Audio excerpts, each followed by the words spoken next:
Sejak penyembur pertama kali pada tahun 2006, beginilah tampak lumpur panas Lapindo hari ini. Lumpur panas Lapindo mengenangi 3 kecamatan, lahan-lahan pertanian, dan kawasan industri dengan luas total 1.100 hektar.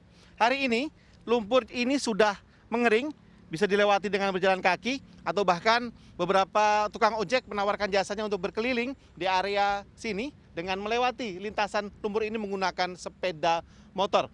Hingga hari ini, lumpur panas Lapindo menurut penelitian ITS masih menyembur dengan kekuatan kurang lebih 10 hingga 30 meter kubik setiap harinya.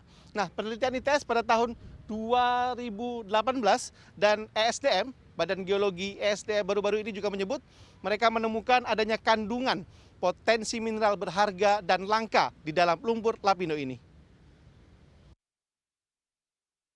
Hasil penelitian awal Badan Geologi mencatat adanya potensi logam tanah jarang atau rare earth element. Mineral dalam logam tanah jarang bisa bermacam-macam, antara lain dipakai sebagai bahan baku alat komunikasi, kendaraan listrik, dan militer. Penelitian lengkap tentang isi dan jumlah kandungan diperkirakan akan selesai pada pertengahan 2022. Sementara itu, berdasarkan penelitian Institut Teknologi 10 November Surabaya pada 2018, ada kandungan 10 ppm critical raw material berupa litium di setiap titik dari 33 titik di lokasi semburan.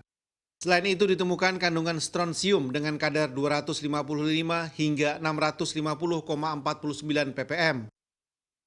Jadi kita pada waktu itu berpikiran bahwa karena 70% yang keluar dari semburan itu adalah air, maka kita mau menangkap litium yang ada di air.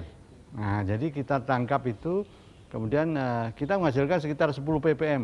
Nah, tapi itu statusnya cukup bisa menjanjikan lah. Nah, jadi kalau kita melakukan penelitian di beberapa tempat, mungkin ini akan kelihatan potensinya seperti apa.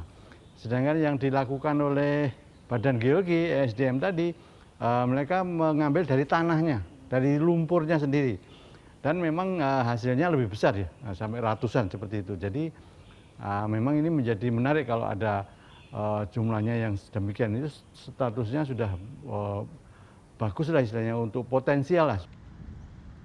Ahli geologi ITS Amin Widodo memperkirakan akan membutuhkan waktu lama sebelum bisa mengeksplorasi dan mengeksploitasi mineral di dalam lumpur Lapindo. Menurut dia, selain memerlukan riset panjang, Indonesia belum punya pengalaman menambang logam tanah jarang yang bercampur dengan mineral.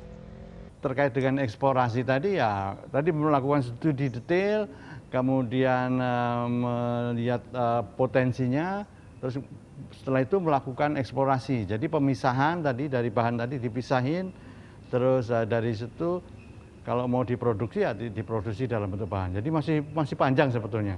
Tapi kita memang kayaknya nanti butuh investor kalau.